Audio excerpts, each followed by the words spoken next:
Everyone, welcome to KS Mentor. എല്ലാവർക്കും KS Mentorയുടെ പുതിയൊരു വീഡിയോയിലേക്ക് സ്വാഗതം.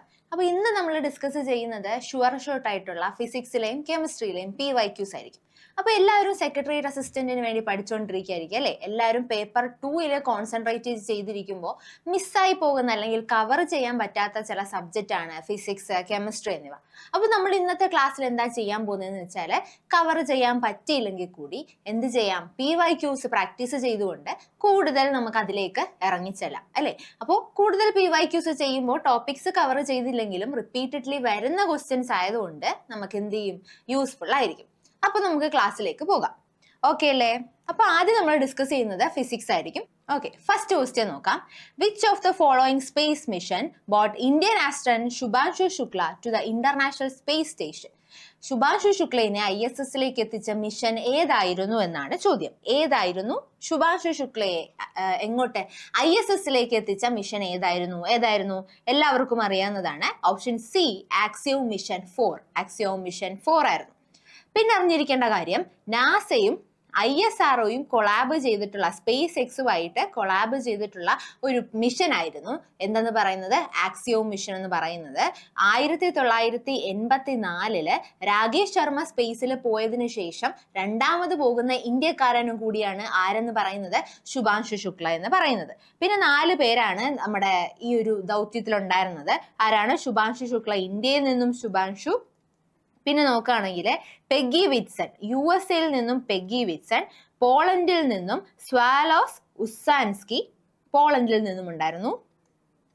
ഹംഗറിയിൽ നിന്ന് ടിബോർ കാപ്പു, ആരാണ്? ഹംഗറിയിൽ നിന്ന് ടിബോർ കാപ്പുവുമാണ് ഉണ്ടായിരുന്നത്. അങ്ങനെ 4 പേരടങ്ങുന്ന ഒരു ദൗത്യമായിരുന്നു ആക്സിയോം മിഷൻ 4 എന്ന് പറയുന്നത്. മറ്റൊരു കാര്യം എന്താന്ന് പറഞ്ഞാൽ, ലോഞ്ച് വെഹിക്കിൾ ഏതായിരുന്നു? ഫാൽക്കൺ 9 ആയിരുന്നു. ഫാൽക്കൺ 9 അതായിരുന്നു.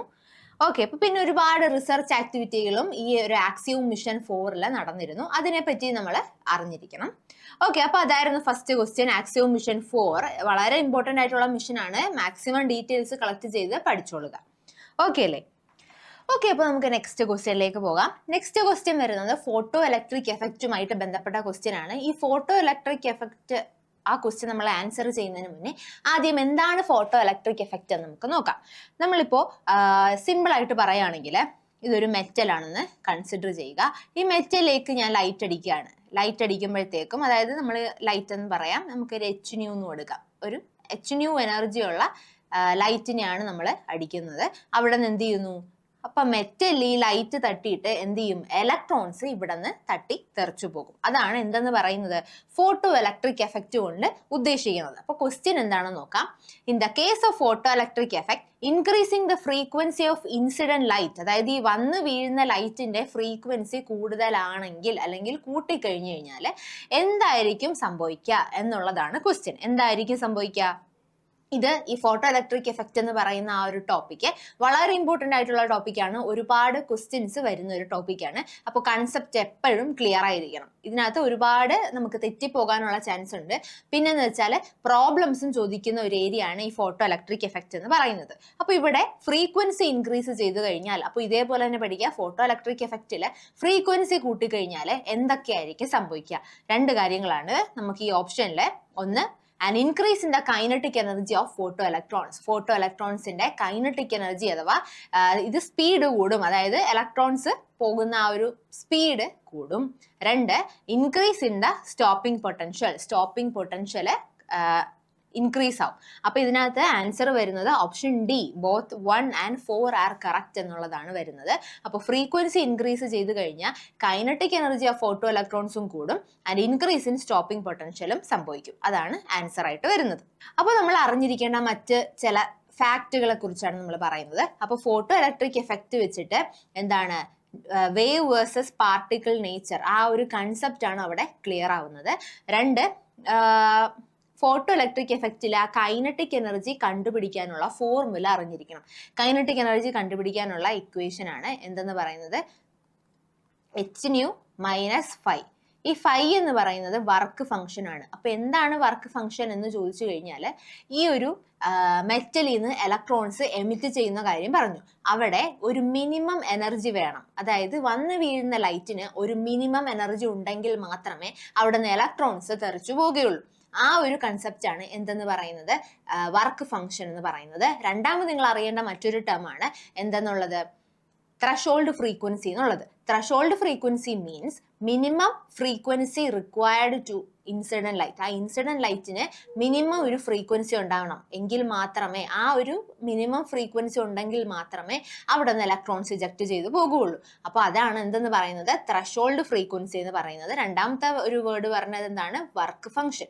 ഈ എച്ച് ന്യൂ എന്ന് പറയുന്നത് നമുക്കറിയാം, എനർജിയുടെ ഫോർമുല എന്ന് പറയുന്നത് എച്ച് ന്യൂ ആണ്. എന്താണ് എച്ച് ന്യൂ? എച്ച് എന്ന് പറയുന്നത് പ്ലാങ്ക്സ് കോൺസ്റ്റന്റ് ആണ്. ഇത് ഫ്രീക്വൻസി ഓഫ് ഇൻസിഡന്റ് ലൈറ്റ് ആണ്. പ്ലാങ്ക്സ് കോൺസ്റ്റന്റ് അറിഞ്ഞിരിക്കുക, 6.626 × 10⁻⁻34 ജൂൾ സെക്കൻഡ് എന്നുള്ളതാണ് എന്തിന്റെ ഫോർമുല എന്ന് പറയുന്നത്, എന്തിന്റെ വാല്യൂ എന്ന് പറയുന്നത്, പ്ലാങ്ക്സ് കോൺസ്റ്റന്റ് എന്ന് പറയുന്നത്.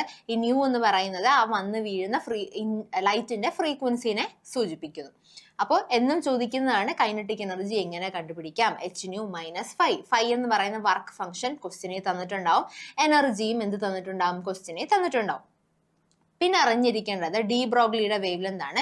ഡി ബ്രോഗ്ലിയുടെ വേവ് ലെന്ത് ഈ പി എന്ന് പറയുന്ന മൊമെന്റം ആണ്, എച്ച് എന്ന് പറയുന്നത് പ്ലാങ്ക്സ് കോൺസ്റ്റന്റ് തന്നെയാണ്. അപ്പോൾ ഡി ബ്രോഗ്ലിയുടെ വേവ് ലെന്ത് കണ്ടുപിടിക്കാൻ പറയുമ്പോൾ എന്തറിഞ്ഞിരിക്കണം, ഈ ഇക്വേഷൻ അറിഞ്ഞിരിക്കണം. Lambda is equal to h/p എന്നുള്ള ഇക്വേഷൻ അറിഞ്ഞിരുന്നാൽ നിങ്ങൾക്ക് എന്ത് കണ്ടുപിടിക്കാം, ഡി ബ്രോഗ്ലിയുടെ വേവ് ലെന്ത് കണ്ടുപിടിക്കാം. അപ്പോൾ ആ ഒരു ഇക്വേഷൻ അറിഞ്ഞിരിക്കും. അപ്പോൾ പല തവണയും നമ്മൾ ഒരു പ്രധാനപ്പെട്ട കാര്യം ശ്രദ്ധിക്കേണ്ടത് എന്താണെന്ന് വെച്ചാൽ PSC ചോദിക്കുന്ന പ്രോബ്ലംസ് എല്ലാം വളരെ സിമ്പിൾ ആണ്. പക്ഷേ നമുക്ക് ചെയ്യാൻ പറ്റാത്തതിന്റെ കാരണം എന്താണെന്ന് വെച്ചാൽ ഈ സിമ്പിൾ പ്രോബ്ലം ചെയ്യാൻ ചില സിമ്പിൾ ഇക്വേഷൻസ് നമ്മൾ അറിഞ്ഞിരിക്കേണ്ടതുണ്ട്. ആ ഒരു കാര്യം പഠിച്ചിരുന്നാൽ മാത്രമേ ഈ പ്രോബ്ലംസ് അറ്റൻഡ് ചെയ്യാൻ പറ്റുള്ളൂ. രണ്ടാമത്തെ കാര്യം എന്താണെന്ന് വെച്ചാൽ പ്രോബ്ലംസ് ചെയ്യാൻ വളരെ കോംപ്ലിക്കേറ്റഡ് ഒന്നുമല്ല, വളരെ സിമ്പിൾ ആണ്. സോ ഇക്വേഷൻസ് മാക്സിമം അറിഞ്ഞിരിക്കാൻ ശ്രമിക്കാം. ഓക്കെ, അപ്പോൾ ഇത്രയും കാര്യങ്ങളാണ് ചില ഫാക്റ്റുകൾ പോലെ അല്ലെങ്കിൽ ഇക്വേഷൻസ് പോലെ പഠിക്കാനുള്ളത്. നമുക്ക് ഇനിയും വരുന്നുണ്ട് ഇക്വേഷൻസ്, അതുവഴിയെ പഠിക്കാം. നോക്ക്, ഇത് ഫോട്ടോ ഇലക്ട്രിക് എഫക്റ്റിന്റെ ഒരു സിമ്പിൾ ആയിട്ടുള്ള ഒരു പ്രോബ്ലം ആണ്. നോക്കാം. In A photo electric effect experiment, the energy of the incident photon, വന്ന് വീണ ഫോട്ടോണിന്റെ അഥവാ ലൈറ്റിന്റെ എനർജി എന്ന് പറയുന്നത് 30 ഇലക്ട്രോൺ വോൾട്ട് ആണ്. And the work function of the metal is 15 electron volt. Work function എത്രയാണ്, 15 ഇലക്ട്രോൺ വോൾട്ട് ആണ്. അങ്ങനെയാണെങ്കിൽ സ്റ്റോപ്പിംഗ് പൊട്ടൻഷ്യൽ എത്രയായിരിക്കും എന്നുള്ളതാണ് ചോദ്യം. അപ്പോൾ നമ്മളിപ്പോൾ പഠിച്ച അതേ equation kinetic energy is equal to H nu minus phi എന്നുള്ള ഇക്വേഷൻ ഓർത്തിരിക്കാം. ഇവിടെ തന്നിരിക്കുന്ന ഇൻസിഡന്റ് ഫോട്ടോന്റെ എനർജി തന്നിട്ടുണ്ട്, 30 ഇലക്ട്രോൺ വോൾട്ടും തന്നിട്ടുണ്ട്. ഇവിടെ വർക്ക് ഫംഗ്ഷൻ തന്നിട്ടുണ്ട്, എന്താണ്, 15 തന്നിട്ടുണ്ട്. അപ്പൊ എത്രയാ കൈനറ്റിക് എനർജി എന്ന് പറയുന്നത് 15 ആണ് അല്ലെ, 15 ഇലക്ട്രോൺ വോൾട്ട് ആണ്. പിന്നെ ഇവിടെ നമ്മൾ എന്താണ് വോൾട്ടിലേക്ക് കൺവേർട്ട് ചെയ്തെടുക്കുകയാണ്. അപ്പോൾ 15 വോൾട്ട് എന്ന് റൗണ്ട് ചെയ്ത് നമ്മൾ എഴുതും, അത്രേ ഉള്ളൂ. അപ്പോൾ കണ്ടില്ലേ, വളരെ സിമ്പിൾ ആയിട്ടുള്ള പ്രോബ്ലം ആണ്, ഈസി ആയിട്ട് ചെയ്യാം. പക്ഷേ ഇക്വേഷൻ അറിഞ്ഞിരിക്കണം. ഇത് സെയിം നമ്മളിപ്പോൾ പറഞ്ഞ കാര്യങ്ങളൊക്കെ തന്നെ ഒന്നും കൂടെ ചെയ്തിരിക്കുകയാണ്. സ്ക്രീൻഷോട്ട് ചെയ്ത് വെക്കുക, പഠിക്കാൻ യൂസ്ഫുൾ ആയിരിക്കും. Kinetic energy h nu minus phi. പിന്നെന്താ, energy of photon h e is equal to H nu hc/λ. ഈ സി എന്ന്, ഇത് ഫ്രീക്വൻസി ഓഫ് ഇൻസിഡന്റ് ലൈറ്റ് ആണ്. ഈ സി എന്ന് പറയുന്നത് ഫ്രീക്വൻസി ഓഫ് എന്താണ്, ലൈറ്റ് ആണ്. ഓക്കെ, അപ്പൊ രണ്ടാമത്തെ ഇക്വേഷൻ വരുന്നത് എനർജി ഓഫ് ഫോട്ടോൺ ആണ്. E is equal to H nu എന്നുള്ളതാണ്. പിന്നെ ഈ സി, ഈ ഫ്രീക്വൻസിനെ നമുക്ക് എന്തെന്നും എഴുതാം, c/λ എന്നും എഴുതാം. ഈ സി എന്ന് പറയുന്നത് സ്പീഡ് ഓഫ് ലൈറ്റ് ആണ്. സ്പീഡ് ഓഫ് ലൈറ്റ് 3 × 10⁸ മീറ്റർ/സെക്കൻഡ് ആണ് സ്പീഡ് ഓഫ് ലൈറ്റ് എന്ന് പറയുന്നത്. ഓക്കെ, പിന്നെ അതേപോലുള്ള equation threshold frequency nu zero, അതെന്തിനോട് ഈക്വൽ ആണ് നോക്ക്. ത്രഷോൾഡ് ഫ്രീക്വൻസിയുടെ ഡെഫിനിഷൻ നോക്കുക. Minimum frequency required to eject electrons eject ചെയ്യാൻ വേണ്ട മിനിമം ഫ്രീക്വൻസിനെയാണ് ത്രഷോൾഡ് ഫ്രീക്വൻസി എന്ന് പറയുന്നത്. ഇനി ഈ ഒരു കീ കൺസെപ്റ്റ് കൂടെ നമുക്ക് നോക്കാം. എന്താണ് ഈ ഒരു ഫോട്ടോ ഇലക്ട്രിക് എഫക്റ്റ് കാരണം ലൈറ്റിന്റെ പാർട്ടിക്കിൾ നേച്ചർ പ്രൂവ് ചെയ്യപ്പെടുകയാണ്. 2, no photo emission occur if frequencies below threshold. അതായത് ത്രഷോൾഡ് ഫ്രീക്വൻസിക്ക് ബിലോ ആണ് വന്നു വീഴുന്ന ഇൻസിഡന്റ് ലൈറ്റ് എന്നുണ്ടെങ്കിൽ അവിടെ ഇലക്ട്രോൺസ് എമിറ്റ് ചെയ്യില്ല എന്നുള്ളതാണ്. ഇൻക്രീസ് ഫ്രീക്വൻസി കൂടിക്കഴിഞ്ഞാൽ എന്ത് പറ്റും, കൈനറ്റിക് എനർജി കൂടും. ഫ്രീക്വൻസി കൂടിക്കഴിഞ്ഞാൽ എന്ത് പറ്റും? കൈനറ്റിക് എനർജി കൂടും. ഈ ഒരു കൺസെപ്റ്റ് നമ്മൾ എന്ത് ചെയ്തിരുന്നു? ആദ്യത്തെ ഫോട്ടോ ഇലക്ട്രിക് എഫക്റ്റിന്റെ ക്വസ്റ്റ്യനിൽ ചെയ്തിരുന്നു അല്ലെ? അതും ഇമ്പോർട്ടന്റ് ആണ്. ഇനി നമ്മൾ velocity of sound in air, velocity of സൗണ്ടിനെ കുറിച്ചുള്ള ക്വസ്റ്റ്യൻ ആണ് അടുത്തത് നമ്മൾ ഡിസ്കസ് ചെയ്യുന്നത്. അപ്പോൾ എന്താണ് സംഭവിക്കുക? അതായത് വെലോസിറ്റി ഓഫ് സൗണ്ട്, അതായത് എയറിലെ സൗണ്ടിന്റെ സ്പീഡ് അഥവാ വെലോസിറ്റിക്ക് എന്ത് മാറ്റങ്ങളാണ് സംഭവിക്കുന്നത്? കണ്ടീഷൻസ് കൊടുത്തിട്ടുണ്ട്. ടെമ്പറേച്ചർ കൂടിക്കഴിഞ്ഞാൽ വെലോസിറ്റിക്ക് മാറ്റം വരുമോ? പിന്നെ പ്രഷർ കൂടിക്കഴിഞ്ഞു കഴിഞ്ഞാൽ വെലോസിറ്റിക്ക് മാറ്റം വരുമോ? 3, ഇത് പ്രഷർ ഇൻഡിപെൻഡന്റ് ആണോ? സൗണ്ടിന്റെ വെലോസിറ്റി എന്ന് പറയുന്നത് പ്രഷറിൽ ഇൻഡിപെൻഡന്റ് ആണോ?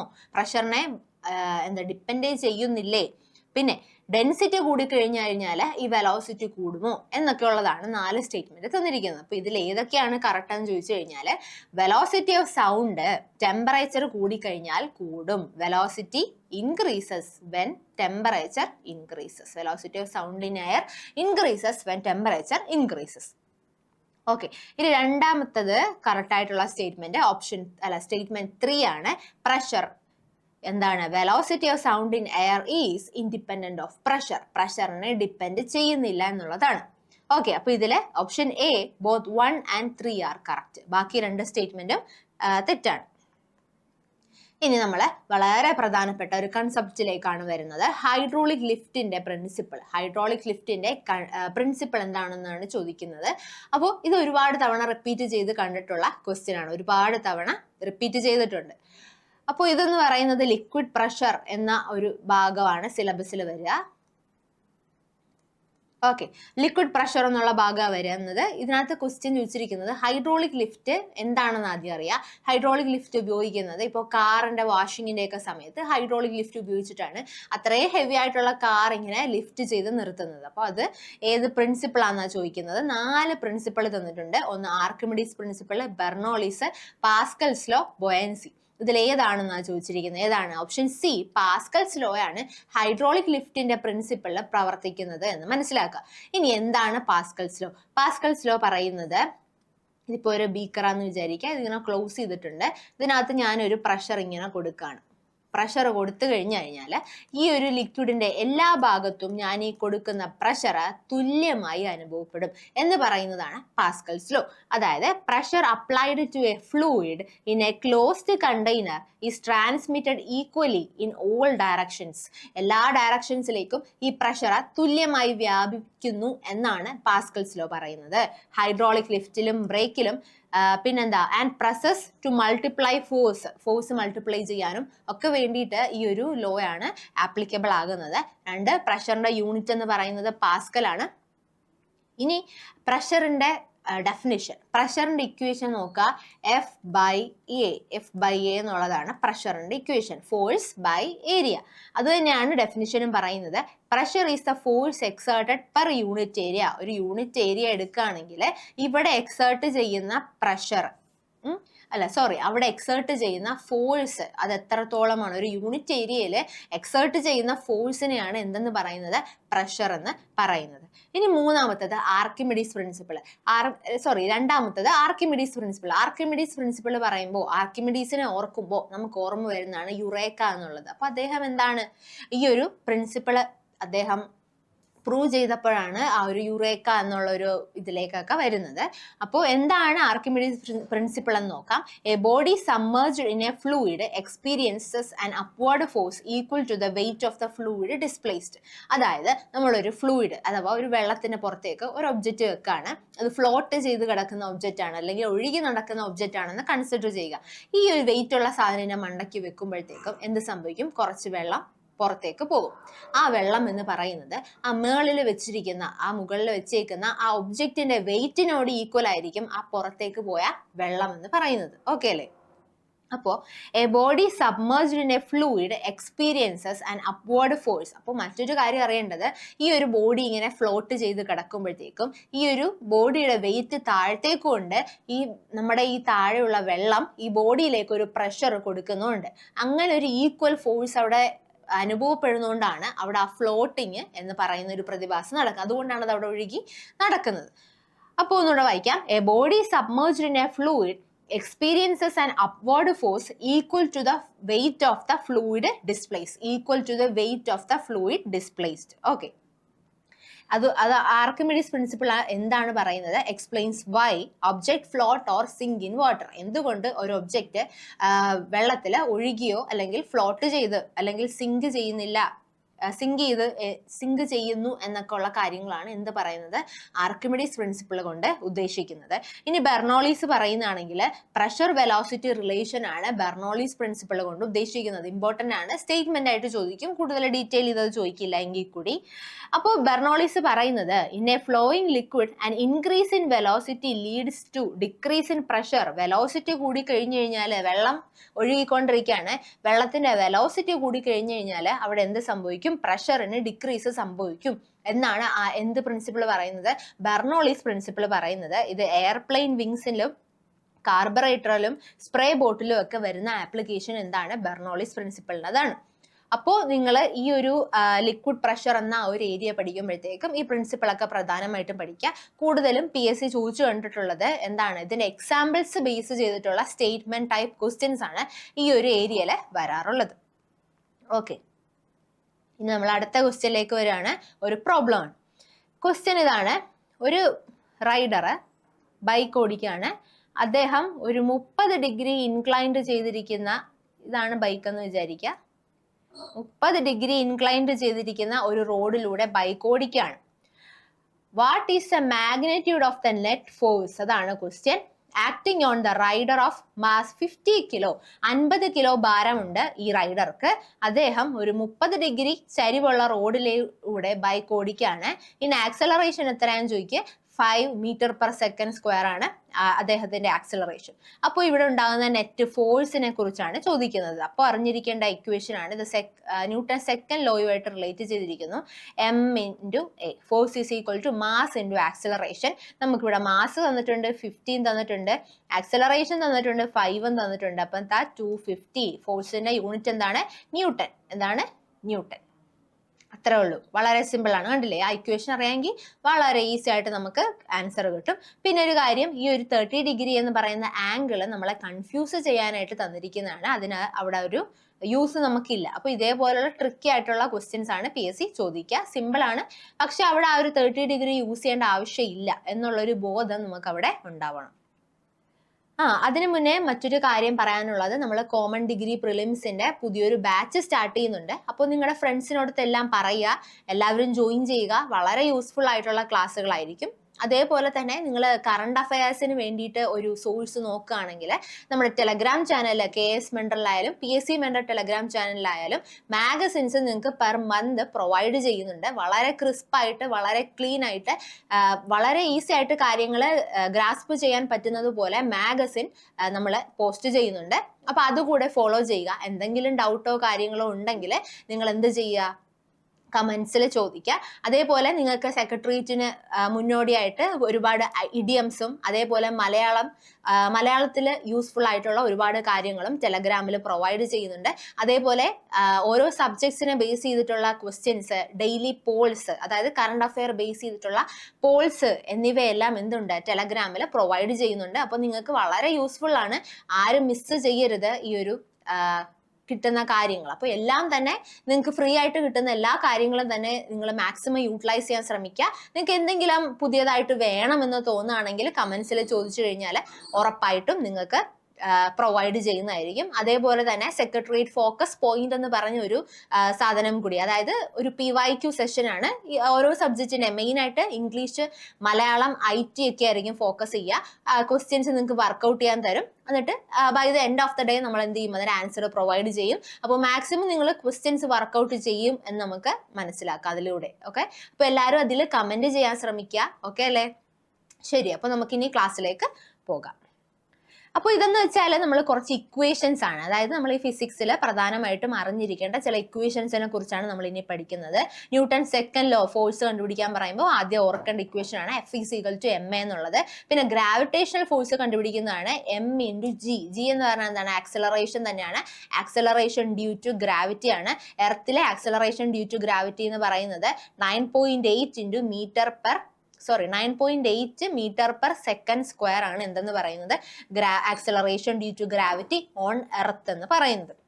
ഇനി ഫ്രിക്ഷണൽ ഫോഴ്സ് ആണെങ്കിൽ frictional force F is equal to mu into n. mu എന്ന് പറയുന്നത് കോഎഫിഷ്യന്റ് ഓഫ് ഫ്രിക്ഷൻ ആണ്, n എന്ന് പറയുന്നത് ഫോഴ്സ് ആണ്, നോർമൽ ഫോഴ്സ് ആണ്. അപ്പൊ കോഎഫിഷ്യന്റ് ഓഫ് ഫ്രിക്ഷൻ ഒക്കെ ക്വസ്റ്റ്യനിൽ തരും കേട്ടോ. ഇനി വർക്ക് ഡൺ ഇമ്പോർട്ടന്റ് ആണ്. Work done W is equal to F into d cos theta. W is equal to F into d cos theta എന്നുള്ളതാണ്. അതും ഇമ്പോർട്ടന്റ് ആണ്. ഇനി കൈനറ്റിക് എനർജി കണ്ടുപിടിക്കേണ്ട ഇക്വേഷൻ ആണ് kinetic energy is equal to half mv². എന്താണ് half mv² എന്നുള്ളത്.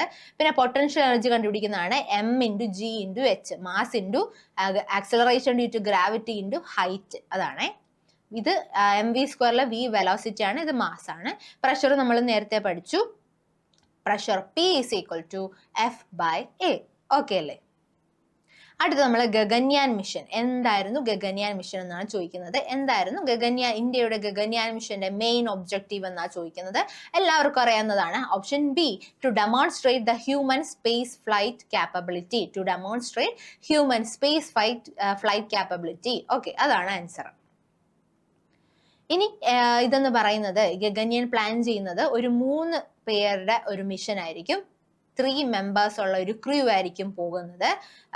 പിന്നെന്താണ് LVM-3 Mark 3 ആണ് ലോഞ്ച് വെഹിക്കിൾ. മുന്നേ അതിനെ അറിയപ്പെട്ടത് geosynchronous satellite launch vehicle Mark 3 എന്നാണ് അറിയപ്പെട്ടിരുന്നത്.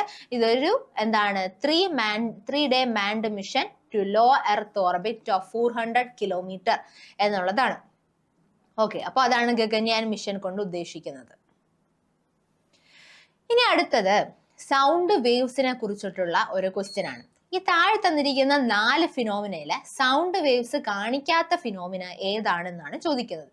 Which of the following phenomena is not exhibited by sound waves? Sound waves കാണിക്കാത്ത ഫിനോമിന ഏതാണെന്നാണ് ചോദിക്കുന്നത്. ഏതാണ്? Option B, polarisation.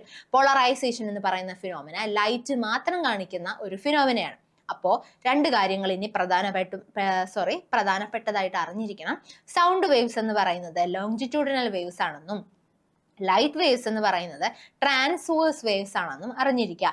എന്താണ് ലോങ്ജിറ്റ്യൂഡിനൽ വേവ്സ് എന്ന് ചോദിച്ചു കഴിഞ്ഞാൽ ഒരു കാര്യം മനസ്സിലാക്കുക. ഡയറക്ഷൻ ഓഫ് വേവ് പ്രൊപ്പഗേഷൻ എന്ന് പറഞ്ഞാൽ വേവ് പോകുന്ന ഡയറക്ഷൻ, വേവ് ഉണ്ടായിട്ട് പോകുന്ന ഡയറക്ഷൻ ആണ് എന്തെന്ന് പറയുന്നത് ഡയറക്ഷൻ ഓഫ് വേവ് പ്രൊപ്പഗേഷൻ എന്ന് പറയുന്നത്. അപ്പോൾ particles of the longitudinal waves എന്ന് പറഞ്ഞാൽ ആ എയറിലൊക്കെ ഉള്ള പാർട്ടിക്കിൾസ് ആണെങ്കിൽ ആ പാർട്ടിക്കിൾസിലെ ആ മീഡിയം എയർ ആണെന്ന് കൺസിഡർ ചെയ്യുക. എയറിലുള്ള പാർട്ടിക്കിൾസ്, ആ പാർട്ടിക്കിൾസ് എന്ത് ചെയ്യുന്നു? ആ വേവ് പോകുന്ന ഡയറക്ഷന് പാരലലായി വൈബ്രേറ്റ് ചെയ്യുന്നു എങ്കിൽ അതെന്താണ്? ലോഞ്ചിറ്റ്യൂഡിനൽ വേവ്സ് ആണ്. അത് ആരാണ് കാണിക്കുന്നത്? സൗണ്ട് വേവ്സ് ആണ്. രണ്ടാമത്തെ കാര്യം ട്രാൻസ്വേഴ്സ് വേവ്സ് ആണ്. ഇവിടെ ആ particle direction of propagation perpendicular ആയിട്ടായിരിക്കും പോകുന്നുണ്ടാവുക. അതിനുദാഹരണമാണ് ലൈറ്റ് വേവ്സ്. ലൈറ്റ് വേവ്സ് അപ്പോൾ കാണിക്കുന്ന പ്രോപ്പർട്ടിയാണ് എന്തെന്ന് പറയുന്നത്? പോളറൈസേഷൻ എന്ന് പറയുന്നത്. അതുകൊണ്ട് എന്താണ്? സൗണ്ടിന് പോളറൈസ്ഡ് ആകാൻ പറ്റില്ല. ഓക്കെ, ഇനി അടുത്ത ക്വസ്റ്റ്യൻ പ്രോബ്ലം ആണ്, സിമ്പിൾ പ്രോബ്ലം ആണ്. Mass of an object on earth is 10 kilogram. എർത്തിലെ ഒരാളുടെ അല്ലെങ്കിൽ ഒരു വസ്തുവിന്റെ ഭാരം എന്ന് പറയുന്നത് അല്ലെങ്കിൽ മാസ് എന്ന് പറയുന്നത് എത്രയാണ്? 10 kilogram ആണ്. അങ്ങനെയാണെങ്കിൽ ഇത് മാസ് ഓൺ എർത്ത് ആണ്. അങ്ങനെയാണെങ്കിൽ അദ്ദേഹത്തിന്റെ വെയിറ്റ്, മൂണില് അദ്ദേഹത്തിന്റെ അല്ലെങ്കിൽ ആ ഒബ്ജക്റ്റിന്റെ വെയിറ്റ് എത്രയായിരിക്കും എന്നാണ് ചോദിക്കുന്നത്.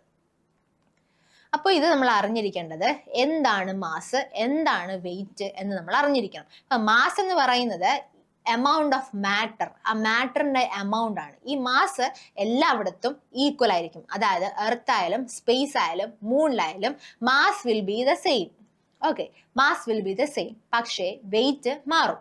വെയിറ്റ് എന്ന് പറയുന്നത് force due to gravity acting on that mass. ഈ മാസില് ഗ്രാവിറ്റി അപ്ലൈ ചെയ്യുന്ന അല്ലെങ്കിൽ ഗ്രാവിറ്റി ആക്ട് ചെയ്യുമ്പോൾ ഉണ്ടാകുന്ന ഫോഴ്സിനെയാണ് എന്തെന്ന് പറയുന്നത്? വെയിറ്റ് എന്ന് പറയുന്നത്. Depend on the gravitational field of the celestial body. അത് എവിടെയാണ് നിൽക്കുന്നത് എന്നുള്ളതിനെ ഡിപ്പെൻഡ് ചെയ്യും. അതായത് എർത്തിലാണെങ്കിൽ വേറെ ആയിരിക്കും, മൂണിലാണെങ്കിൽ വേറെ ആയിരിക്കും. അപ്പോൾ എർത്തിലുള്ളതിന്റെ 1/6 ആയിരിക്കും മൂണിലുള്ള gravity, acceleration due to gravity എന്ന് പറയുന്നത്. ഓക്കെ, എർത്തിലെ ഗ്രാവിറ്റേഷണൽ ആക്സലറേഷൻ എന്ന് പറയുന്നത് 9.8 മീറ്റർ പെർ സെക്കൻഡ് ആണ്. നമ്മൾ നേരത്തെ പറഞ്ഞതാണ് അല്ലെ, സെക്കൻഡ് സ്ക്വയർ ആണ്. ആക്സലറേഷന്റെ യൂണിറ്റ് എന്താണ്? അപ്പോൾ മീറ്റർ പെർ സെക്കൻഡ് സ്ക്വയർ. അപ്പോൾ എർത്തിലെ മാസ് ഇൻറ്റു ഗ്രാവിറ്റി, മാസ് തന്നിട്ടുണ്ട് എത്രയാണ്? 10 കിലോഗ്രാം. ആക്സലറേഷൻ നമുക്കറിയാം എത്രയാ? 9.8 മീറ്റർ പെർ സെക്കൻഡ് സ്ക്വയർ. അപ്പൊ അങ്ങനെ 98 ന്യൂട്ടൺ ആണ് എർത്തിലെ ആ 10 കിലോ ഒബ്ജക്റ്റിന്റെ വെയിറ്റ് കിട്ടിയത്. ഇനി മൂണിലേക്ക് പോവുകയാണെങ്കിൽ നമ്മൾ പറഞ്ഞു 1/6 ഓഫ് എർത്ത് എന്നാണ് പറഞ്ഞത്. 1/6 ഓഫ് എർത്ത് എന്നാണ് പറഞ്ഞത്. അപ്പൊ ഇത് ഡിവൈഡ് ചെയ്യുമ്പോൾ നമുക്ക് എത്ര കിട്ടും? 1.63 മീറ്റർ പെർ സെക്കൻഡ് സ്ക്വയർ എന്ന് കിട്ടും. അപ്പോൾ നമ്മളിപ്പോൾ എന്താണ്, ആ ആക്സലറേഷൻ എടുത്താൽ മതി. അപ്പോൾ 10 kilogram into 1.63 meter per second square ചെയ്യുമ്പോൾ എത്ര കിട്ടുക? 16.3 ന്യൂട്ടൺ കിട്ടും. നമ്മുടെ ഓപ്ഷൻസ് നോക്കുകയാണെങ്കിൽ എത്രയാണ്? ഇവിടെ 98 ന്യൂട്ടൺ ഉണ്ട്. കൺഫ്യൂസ് ചെയ്യാൻ നിങ്ങൾ വേണേൽ കണ്ടുപിടിച്ച് കഴിയുമ്പോൾ ആദ്യം തന്നെ 98 ന്യൂട്ടൺ മാർക്ക് ചെയ്ത് വെക്കും. പക്ഷെ അതെന്താ? തെറ്റാണ്. 588 ന്യൂട്ടൺ തന്നിട്ടുണ്ട്. പിന്നെ ലെസ് ദാൻ 20 നമുക്ക് കിട്ടിയത് 16.3 സംതിങ് അല്ലേ? അപ്പോൾ ലെസ് ദാൻ 20 എന്നുള്ളതാണ്. അപ്പോൾ ഓപ്ഷൻ സി ആണ് ആൻസർ ആയിട്ട് വരുന്നത്. ഓക്കെ, നെക്സ്റ്റ് ക്വസ്റ്റ്യൻ നോക്കാം. Name the phenomenon. ഈ ക്വസ്റ്റ്യൻ നിങ്ങൾക്ക് കേൾക്കുമ്പോൾ ഓർമ്മ വരും. Name the phenomenon where electrons are emitted from a material when it is exposed to light of sufficiently higher frequency. High frequency ഉള്ള ഒരു ലൈറ്റ് എന്താണ് എക്സ്പോസ് ചെയ്യുന്നു ഒരു മെറ്റീരിയലിലേക്ക്. അപ്പോൾ ഇലക്ട്രോൺസ് എമിറ്റ് ചെയ്യുന്നു. ഇത് ഏതിനെ സംബന്ധിച്ച് പറയുന്നതാണ്? നമ്മുടെ ഫോട്ടോ ഇലക്ട്രിക് എഫക്റ്റ്. നമ്മൾ ആദ്യം തൊട്ട് പറഞ്ഞുകൊണ്ടിരിക്കുന്ന ഫോട്ടോ ഇലക്ട്രിക് എഫക്റ്റിനെ സംബന്ധിച്ചുള്ളതാണ് ഈ ഒരു സ്റ്റേറ്റ്മെന്റ് എന്ന് പറയുന്നത്. അപ്പോൾ ഫോട്ടോ ഇലക്ട്രിക് എഫക്റ്റിന്റെ ഡെഫിനിഷൻ തന്നെ ഈ ഒരു ക്വസ്റ്റ്യനെ തന്നിട്ടുണ്ട്. ഇനി കോംപ്റ്റൺ എഫക്റ്റ് എന്ന് പറയുന്നത് എക്സ്റേസിന്റെ സ്കാറ്ററിങ്, എക്സ്റേസ് അല്ലെങ്കിൽ ഗാമ റേസിന്റെ സ്കാറ്ററിങ്ങുമായിട്ട് ബന്ധപ്പെട്ടിരിക്കുന്നു. ഡോപ്ലർ എഫക്റ്റ് പറയുകയാണെങ്കിൽ അത് ഇമ്പോർട്ടന്റ് ആണ്. അതായത് ഇപ്പോൾ കൺസിഡർ ചെയ്യുക, ഒരു സൈറൻ, അതായത് ആംബുലൻസിന്റെ സൈറൻ ദൂരേന്ന് അടുത്ത് വരികയാണ്. നമ്മളൊരു ബസ് സ്റ്റോപ്പിൽ നിൽക്കുകയാണ്. അപ്പൊ ദൂരേന്ന് വരുമ്പോഴത്തേക്ക് നമുക്ക് ചെറിയ ഫീബിൾ ആയിട്ടേ കേൾക്കുള്ളൂ. അത് അടുത്തടുത്തടുത്ത് വരുമ്പോൾ എന്ത് ചെയ്യും? ആ സൗണ്ടിന്റെ ഫ്രീക്വൻസി കൂടി കൂടി കൂടി വരുന്നതായിട്ട് നമുക്ക് മനസ്സിലാക്കാം അല്ലെ? അപ്പൊ ആ ഒരു റിലേഷൻ ആണ് ആര് പറയുന്നത്? ഡോപ്ലർ എഫക്റ്റ് പറയുന്നത്. ഡോപ്ലർ എഫക്റ്റ് പറയുന്നത് change refers to the change in frequency or wavelength of a wave in relation to observer moving relating to the source. അവിടെ സോഴ്സ് ആയിട്ട് ആക്ട് ചെയ്യുന്നത് ആരാണ്? സൗണ്ട് വരുന്നതാണ് സോഴ്സ്. അതായത് ആംബുലൻസിന്റെ സൈറൻ. നമ്മൾ അവിടെ നിൽക്കുകയാണ്, നമ്മളാണ് എന്ത്? റിസീവർ. ഓക്കെ, ഇനി Hall effect describes the generation of a voltage across a conductor when it is placed in a magnetic field perpendicular to the current. അതായത് ഹോൾ എഫക്റ്റ് പറയുന്നത് ഒരു കണ്ടക്ടറിൽ ഉണ്ടാകുന്ന വോൾട്ടേജിനെ കുറിച്ച്, വോൾട്ടേജിന്റെ ജനറേഷനെ കുറിച്ചാണ് ഹോൾ എഫക്റ്റ് പറയുന്നത്. എപ്പോഴാണ്? When conductor is placed in a magnetic field perpendicular to the current. കറണ്ടിന് പെർപെൻഡിക്കുലർ ആയിട്ട് ഒരു മാഗ്നറ്റിക് ഫീൽഡിൽ വെക്കുമ്പോൾ അവിടെ ഉണ്ടാവുന്ന വോൾട്ടേജിനെ കുറിച്ച് പറയുന്നതാണ് എന്തെന്ന് പറയുന്നത്? ഹോൾ എഫക്റ്റ് എന്ന് പറയുന്നത്. ഇനിയും ലൈറ്റിലെ ഒരു ക്വസ്റ്റ്യൻ ആണ്. ഡിഫറെന്റ് ഫിനോമിന ഓഫ് ലൈറ്റ് എന്ന ടോപ്പിക്കിൽ വരുന്നതാണ്. The phenomenon that explains separation of light into constituent colour when passing through a prism. ഒരു പ്രിസത്തിലൂടെ കളർ പോകുന്നു, അപ്പോൾ സെപ്പറേറ്റ് ആവുന്നു ലൈറ്റ്. അപ്പൊ ആ ഒരു ഫിനോമിന ഏതാണെന്നാണ് ചോദിക്കുന്നത്. ഏതാണ്? ഡിസ്പേർഷൻ. ഡിസ്പേർഷൻ ആണ് ആ ഫിനോമിന എന്ന് പറയുന്നത്. Phenomenon that explains the separation of light into its constituent colours ആയിട്ട് സെപ്പറേറ്റ് ചെയ്യുന്നു. എപ്പോൾ? When passing through a prism. Okay, അത് തന്നെയാണ് പറയുന്നത്. പല കളർ വിബ്ജിയോറായിട്ട് കോൺസ്റ്റിറ്റ്യൂവന്റ് കളേഴ്സ് സ്പ്ലിറ്റ് ചെയ്ത് പോകുന്ന ഒരു പ്രതിഭാസമാണ് ഡിസ്പേർഷൻ എന്ന് പറയുന്നത്. ഇനി റിഫ്ലക്ഷൻ എന്ന് പറഞ്ഞു കഴിഞ്ഞാൽ നമുക്കറിയാം, ഒരു ലൈറ്റ് വരുന്നു, അതേപോലെ ആ സർഫസിൽ തട്ടിത്തെറിച്ച് പോകുന്നു. അതാണ് എന്ത് പറയുന്നത്? റിഫ്ലക്ഷൻ. ഇനി റിഫ്രാക്ഷൻ പറയുകയാണെങ്കിൽ ബെൻഡിങ് ഓഫ് ലൈറ്റ് ആണ് ഉദ്ദേശിക്കുന്നത്. ബെൻഡിങ് ഓഫ് ലൈറ്റ് ആണ് ഉദ്ദേശിക്കുന്നത്. ആര്? റിഫ്രാക്ഷൻ കൊണ്ട് ഉദ്ദേശിക്കുന്നത്. ഇനി diffraction, light spread out when it passes through a narrow opening or an obstacle. ഒരു ലൈറ്റ് സ്പ്രെഡ് ആയി പോകുന്നതിനെ കുറിച്ചാണ് എന്ത് പറയുന്നത്? ഡിഫ്രാക്ഷൻ പറയുന്നത്. നമ്മൾ ഇപ്പൊ പഠിച്ചത് എന്താണ്? ഡിസ്പേർഷൻ ആണ്. ഓക്കെ, ഇനിയും നമ്മൾ മറ്റേ ഇലക്ട്രോ മാഗ്നറ്റിക് സ്പെക്ട്രമായിട്ട് റിലേറ്റ് ചെയ്ത ഒരു ക്വസ്റ്റ്യനിലേക്ക് വരികയാണ്. Which of the following electromagnetic radiation has the longest wavelength? Longest wavelength ഉള്ള ഇലക്ട്രോമാഗ്നറ്റിക് റേഡിയേഷൻ താഴെ തന്നിരിക്കുന്നതിൽ ഏതാണ് എന്നാണ് ചോദിക്കുന്നത്. കണ്ണും പൂട്ടി നമുക്ക് പറയാം ഇൻഫ്രാറെഡ് ആണ്. ഇൻഫ്രാറെഡ്, ആ റെഡ് വരുമ്പോൾ നമ്മൾ നേരത്തെ നോക്കുകയാണെങ്കിൽ ഇൻഫ്രാറെഡിനെക്കാട്ടിലും വേവ് ലെന്ത് കൂടിയതാണ് മൈക്രോവേവ്, അതിനെക്കാട്ടിലും വേവ് ലെന്ത് കൂടിയതാണ് ആര്? Radio waves. ഓക്കെ, അപ്പൊ ഈ കൂട്ടത്തില് എന്താണ്? ഇൻഫ്രാറെഡ് ആണ് compared to higher wave length ഉള്ളത്. ഈ ഒരു ഓർഡർ തന്നെയാണ്. രണ്ടാമത് അൾട്രാ വയലറ്റ്, മൂന്നാമത് എക്സ്റേ, നാലാമത് ഗാമ റൈസ് ആണ് വേവ് ലെന്തിന്റെ order, highest to lowest. Okay അല്ലേ? ഇനി ആദിത്യ L1 കുറിച്ചാണ്. ആദിത്യ L1 നമ്മൾ ഒരുപാട് കേട്ടിട്ടുണ്ട്. സണ്ണിന്റെ ഔട്ടർ സർഫസിനെ കുറിച്ച് പഠിക്കാനായിട്ട് വിക്ഷേപിച്ച ഒരു എന്താണ് ഒരു ഇതായിരുന്നു എന്തെന്ന് പറയുന്നത് ആദിത്യ L1 എന്ന് പറയുന്ന ഒരു മിഷൻ എന്ന് പറയാം, അല്ലെങ്കിൽ റോക്കറ്റ്. അപ്പോൾ ആദിത്യ L1 ഉപയോഗിച്ചിരുന്ന റോക്കറ്റ് ഏതാണ് എന്ന് ചോദിച്ചു കഴിഞ്ഞാൽ PSLV, അതിന്റെ ലോഞ്ച് വെഹിക്കിൾ ഏതായിരുന്നു? PSLV C-57 ആയിരുന്നു. 2 September 2023, 2 September 2023 Satish Dhawan space സെന്ററിൽ നിന്നുമാണ് ആദിത്യ L1 വിക്ഷേപിക്കുന്നത്. എന്താണ്? സണ്ണിന്റെ ഫോട്ടോസ്ഫിയർ, ക്രോമോസ്ഫിയർ, കൊറോണ എന്നിവയെ കുറിച്ച് പഠിക്കാനായിട്ടാണ് ഈ ഒരു ദൗത്യത്തിന്റെ ലക്ഷ്യം എന്ന് പറയുന്നത്.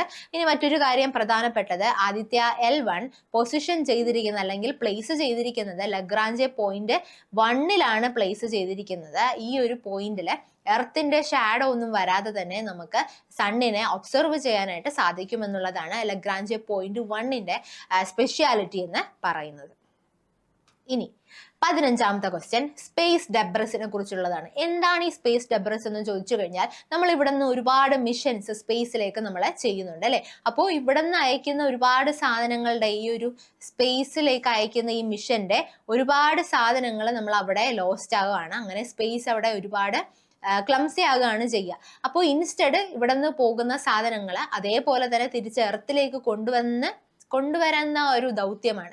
അതാണ് ഉദ്ദേശിക്കുന്നത്. അതാണ് ഈ സ്പേസ് ഡെബ്രിസ് എന്ന് കൊണ്ട് ഉദ്ദേശിക്കുന്നത്. ഇവിടെ നിന്ന് അയക്കുന്നത് അവിടെ തന്നെ ലോസ്റ്റ് ആകുകയാണ്. പകരം അവിടെ നിന്ന് തിരിച്ചു കൊണ്ടുവരുന്നതിനെ പറ്റി ചിന്തിക്കുന്ന ആ ഒരു ISROയുടെ പ്രൊജക്ട് ഏതായിരുന്നു എന്നാണ് ചോദിച്ചത്. Space debris is a growing concerns for satellite and space craft. സാറ്റലൈറ്റും സ്പേസ് ക്രാഫ്റ്റും ഒക്കെ അയക്കുമ്പോഴത്തേക്കും ഈ സ്പേസ് ഡെബ്രിസ് എന്ന് പറയുന്ന ഒരു കാര്യം വളരെ ഒരു ക്രൂഷ്യൽ ആയിട്ടുള്ള ഒരു കാര്യമാണ്. അതിനെ കവറപ്പ് ചെയ്യാൻ വേണ്ടിയിട്ട് ISRO കൊണ്ടുവന്ന ഒരു പ്രൊജക്ട് ഏതാണെന്ന് ചോദിച്ചത്. ഓപ്ഷൻ എ നേത്രയാണ്. Option A Netra. അപ്പൊ നേത്രയുടെ ഫുൾ ഫോം അറിഞ്ഞിരിക്കുക, network for space object tracking and analysis. Network for space object tracking and analysis എന്നുള്ളതാണ് നേത്രയുടെ ഫുൾ ഫോം എന്ന് പറയുന്നത്. ഓക്കെ, ഇനി വീണ്ടും മൂണിലെയും എർത്തിലെയും വെയിറ്റും മാസും ഒക്കെ കമ്പയർ ചെയ്തിട്ടുള്ള ഒരു പ്രോബ്ലം ആണ്. What would be the weight of an object on the surface of moon if weighs 196 newton on earth surface. എർത്തില് 196 ന്യൂട്ടൺ ആണ് വെയിറ്റ് ചെയ്തത്. അങ്ങനെയാണെങ്കിൽ ആ ഒബ്ജക്റ്റ് മൂണില് എത്രത്തോളം വെയിറ്റ് ഉണ്ടാവും എന്നാണ് ചോദിക്കുന്നത്. വെയിറ്റ് ഓൺ ദ എർത്ത് 196 എന്ന് തന്നിട്ടുണ്ട്. അപ്പൊ മൂണിൽ എന്തായിരിക്കും? അതിന്റെ 1/6 ആയിരിക്കും എന്ന് നമ്മൾ പറഞ്ഞു. അതനുസരിച്ച് നമുക്ക് കിട്ടുന്ന ആൻസർ 32.67 ന്യൂട്ടൺ ആണ് കിട്ടുന്നത്. നമ്മൾ ഈ ഓപ്ഷൻസ് ആയിട്ട് കമ്പയർ ചെയ്യുമ്പോൾ അതോട് അടുത്ത് നിൽക്കുന്നത് 33 ന്യൂട്ടൺ ആണ് അല്ലെ. അപ്പൊ ഓപ്ഷൻ സി ആണ് ആൻസർ ആയിട്ട് വരുന്നത്. ഇനി അടുത്തത് ഒരു ലോഡഡ് ക്യാബ്, അതായത് വെയിറ്റ് ഉള്ള ഒരു ക്യാബ് എലവേറ്ററിൽ കൂടെ പോവാണ്. ആ ക്യാബിൽ 2500 കിലോഗ്രാം ഭാരമുണ്ട്. അതൊരു 250 മീറ്റർ സഞ്ചരിച്ചു. എത്ര സെക്കൻഡ് കൊണ്ട്? 50 സെക്കൻഡ് കൊണ്ട്. അപ്പൊ ക്വസ്റ്റ്യൻ വരുന്നത്, at what average rate does the force from the cable do the work on the cab? Average rate does the force from the cable do work on the cab. ആ ക്യാബില് cable കൊടുക്കുന്ന ആ force, average rate does the force from the cable do the work on the cab. Average rate does the force. അപ്പോൾ നമ്മൾ അറിഞ്ഞിരിക്കേണ്ടത് ഇവിടെ ചോദിച്ചേക്കുന്നത് average rate at which cable does work. Rate at which cable work rate പറയുമ്പോൾ time. അപ്പൊ work by time എന്താ? Power ആണ്. അപ്പൊ ചോദിച്ചേക്കുന്നത് എന്താണ്? പവർ ആണെന്ന് അറിഞ്ഞിരിക്കുക. ഇവിടെ മാസ് 2500 കിലോഗ്രാം തന്നിട്ടുണ്ട്. Height 250 metre. നമ്മൾ സ്പീഡ് എന്നാണെന്ന് തോന്നുന്നു അല്ലേ പറഞ്ഞത്. അത് 250 മീറ്റർ ഉയരത്തിലേക്ക് പോയി. Time 50 second. Acceleration due to gravity 9.8 meter per second square. ഇവിടെ നമ്മൾ ആദ്യം വർക്ക് കണ്ടുപിടിക്കണമെങ്കിൽ MGH വർക്ക്, അതായത് പൊട്ടൻഷ്യൽ എനർജിയുടെ ആ ഒരു ഇക്വേഷൻ എടുത്തിട്ട് ആദ്യം അത് കണ്ടുപിടിക്കണം. ഓക്കെ, അപ്പൊ അത് കണ്ടുപിടിക്കുമ്പോഴത്തേക്ക് മാസും ഹൈറ്റും gravity, acceleration due to gravity നമുക്കറിയാം. ഇട്ട് കൊടുത്തു, നമുക്ക് ഈ ഒരു വാല്യൂ കിട്ടി. ഇനി ആ വർക്ക് ബൈ ടൈം അത് ചെയ്യുമ്പോൾ എന്ത് കിട്ടും? 122.5 കിലോ വാൾട്ട് കിട്ടും. ഓക്കെ, ദേ ഓപ്ഷൻ ഡി ആണ് ആൻസർ. കഴിഞ്ഞു. അത് സിമ്പിൾ ആയിരുന്നു അല്ലേ? ആ ഇക്വേഷൻസ് ഒന്ന് നമ്മൾ അറിഞ്ഞിരിക്കണം. ഇനി നമ്മൾ ഡോപ്ലർ എഫക്റ്റിന്റെ ഒരു ഇതാണ്, കണ്ടില്ലേ? ഒരു സൈക്ലിസ്റ്റ് ഇങ്ങനെ സൈക്കിൾ ചവിട്ടി പോവാണ്, ആംബുലൻസ് ദൂരെ എന്ന് വരുന്നുണ്ട്. അപ്പൊ ഇത് എന്തിന് ഉദാഹരണമാണ്? ഡോപ്ലർ എഫക്റ്റിന് ഉദാഹരണമാണ്. ഓക്കെ, അപ്പോ ആംബുലൻസിന്റെ സൈറന്റെ ഫ്രീക്വൻസി 1000 ഹെർട്സ് എന്ന് തന്നിട്ടുണ്ട്. സൈക്ലിസ്റ്റിന്റെ സ്പീഡ് 3 മീറ്റർ പെർ സെക്കൻഡ് എന്ന് തന്നിട്ടുണ്ട്. അദ്ദേഹം കേൾക്കുന്ന ആംബുലൻസിന്റെ സൗണ്ടിന്റെ ഫ്രീക്വൻസി കേട്ടത് 900 ഹെർട്സ് ആണ്. അങ്ങനെയാണെങ്കിൽ ആംബുലൻസ് പാസ് ചെയ്തു പോയി, ആ ആംബുലൻസിന്റെ വെലോസിറ്റി എത്രയാണ് എന്നുള്ളതാണ് ചോദ്യം. ആംബുലൻസിന്റെ വെലോസിറ്റി എത്രയെന്നുള്ളതാണ് ചോദ്യം. അപ്പോൾ ആംബുലൻസിന്റെ ഫ്രീക്വൻസി തന്നിട്ടുണ്ട്, സൈറന്റെ frequency 1000 hertz, cyclist 3 metre per second, എത്ര 900 ഹെർട്സ് തന്നിട്ടുണ്ട്. അതായത് ആ സൈക്ലിസ്റ്റ് കേട്ട ഫ്രീക്വൻസി. ഇനി നമുക്ക് ആംബുലൻസിന്റെ സ്പീഡാണ് കണ്ടുപിടിക്കേണ്ടത്. അപ്പോൾ ഈ F' എന്ന് ഇട്ടിരിക്കുന്നത് റിസീവർ ആണ്, അതായത് ആ കേട്ട ആളാണ്. FS എന്ന് ഇട്ടിരിക്കുന്ന സോഴ്സ് ആണ്, സൈറൻ്റെതാണ്. അപ്പോൾ ഇക്വേഷൻ ഇതാണ്, F' is equal to FS into V minus V0 by V plus VS എന്നുള്ളതാണ് ഇക്വേഷൻ. ഓക്കെ, അപ്പൊ ഇതിലേക്കാണ് ഇട്ട് കൊടുക്കുന്നത്. ഇതിൽ നമുക്ക് എന്തൊക്കെ തന്നിട്ടുണ്ട്? F' തന്നിട്ടുണ്ട് 900, FS തന്നിട്ടുണ്ട് 1000, വെലോസിറ്റി സ്പീഡ് ഓഫ് സൗണ്ട് ആണ് ഈ V എന്ന് പറയുന്നത്, വെറും V ആയിട്ട് എഴുതിയിരിക്കുന്നത്. സ്പീഡ് ഓഫ് സൗണ്ട് എത്രയാണ്? 343 മീറ്റർ പെർ സെക്കൻഡ് ആണേ. ഓക്കെ, അത് തന്നിട്ടുണ്ട്. അതിന് നമ്മൾ അതിനകത്ത് അപ്ലൈ ചെയ്ത് കൊടുക്കുമ്പോഴത്തേക്ക് നമുക്ക് എത്ര കിട്ടും? 35 മീറ്റർ പെർ സെക്കൻഡ് എന്ന് കിട്ടും. എന്ത് കിട്ടും? 35 മീറ്റർ പെർ സെക്കൻഡ് എന്ന് കിട്ടും. അതിവിടെ ഓപ്ഷനിലുണ്ടോ എന്ന് നോക്കാം. ഉണ്ട്, option C 35 meter per second. അപ്പൊ ഈ ഒരു ഇക്വേഷൻ പഠിച്ചു വെക്കുക കേട്ടോ. ഇതിൽ അപ്ലൈ ചെയ്ത് കഴിയുമ്പോഴത്തേക്ക് നമുക്ക് കിട്ടും. കുറച്ച് ചെയ്യാനുണ്ട്, 1 മിനിറ്റ് കൂടുതൽ എടുക്കാൻ ചാൻസ് ഉണ്ട്. സോ ഒന്ന് ഫാസ്റ്റ് ആയിട്ട് ചെയ്യാൻ ശ്രമിക്കാം. ഇനി which space agency launch INFUSE rocket mission? INFUSE rocket mission അയച്ച സ്പേസ് ഏജൻസി ഏതാണ് എന്നാണ് ചോദിക്കുന്നത്. ഓപ്ഷൻ സി നാസയാണ്, National Aeronautics and Space Administration. എന്താണ് ഇൻഫ്യൂസ് എന്ന് ചോദിച്ചു കഴിഞ്ഞാൽ, ഇൻഫ്യൂസിന്റെ ഫുൾ ഫോം എന്ന് പറയുന്നത് integral field ultraviolet spectroscopic experiment എന്നുള്ളതാണ്. എന്തിന്റെ ഫുൾ ഫോം എന്ന് പറയുന്നത്? ഇൻഫ്യൂസിന്റെ ഫുൾ ഫോം എന്ന് പറയുന്നത്. ഇത് ആരാണ് ലോഞ്ച് ചെയ്തത്? നാസയാണ് ലോഞ്ച് ചെയ്തത്. എന്താണിത്? എന്തിനെ കുറിച്ചിട്ടുള്ളതാണ് ഇൻഫ്യൂസ് എന്ന് ചോദിച്ചു കഴിഞ്ഞാൽ, വർഷങ്ങൾക്ക് മുന്നേ എക്സ്പ്ലോഡ് ചെയ്ത ഒരു സ്റ്റാർ, ആ സ്റ്റാറിന്റെ റിമെയിൻസ് ഒക്കെ അതിനെക്കുറിച്ചൊക്കെ പഠിക്കുന്ന ഒരു കൺസെപ്റ്റ് ആയിരുന്നു ഇൻഫ്യൂസ് എന്ന് പറയുന്ന ഒരു മിഷൻ ഉദ്ദേശിച്ചിരുന്നത്. Integral field ultraviolet spectroscopic experiment എന്നാണ് പറയുന്നത്. It is looking at a supernova remnant called Cygnus Loop. അതായത് remains of a star that exploded thousands of years ago. അപ്പോൾ ഈ ഒരു ഇതുകൊണ്ട് ഉദ്ദേശിക്കുന്നത് എന്താണെന്ന് വെച്ചാൽ, ഈ സ്റ്റാർ എക്സ്പ്ലോഡ് ചെയ്തപ്പോഴത്തേക്കും അതിനകത്ത് ഒരുപാട് ഗ്യാസ് എമിറ്റ് ചെയ്തിട്ടുണ്ടാവണം. ഈ ഗ്യാസുകൾ എങ്ങനെ? They spread elements like carbon, oxygen and iron into space. സ്പേസിലേക്ക് പോയി. എങ്ങനെയാണ് ഈ സാധനങ്ങളെ സ്പേസിലെ ഗ്യാസുമായിട്ട് മിക്സ് ചെയ്തിട്ടുള്ളത്? How new stars and planets might form from it. ഇതിൽ നിന്ന് പുതിയൊരു സ്റ്റാറോ എന്തെങ്കിലും പ്ലാനറ്റോ ഉണ്ടാവാൻ ചാൻസ് ഉണ്ടോ എന്നൊക്കെയുള്ള കാര്യങ്ങളാണ് ഈ ഇൻഫ്യൂസ് മിഷൻ കൊണ്ട് അവർ ഉദ്ദേശിച്ചത്. ആരുദ്ദേശിച്ചത്? നാസ ഉദ്ദേശിച്ചത്. ഓക്കെ, പിന്നെ നമ്മൾ ഏകദേശം ഫിസിക്സിലെ ഒരു 10 ക്വസ്റ്റ്യൻ പേപ്പർ അനലൈസ് ചെയ്ത് അതിൽ നിന്ന് എടുത്തിട്ടുള്ള ക്വസ്റ്റ്യൻ ആയിരുന്നു. ഇനി നമ്മൾ പോകുന്നത് കെമിസ്ട്രിയിലേക്കാണ്. കെമിസ്ട്രിയിലെ കുറച്ച് ക്വസ്റ്റ്യൻസും കൂടെ നമുക്ക് അനലൈസ് ചെയ്യാം.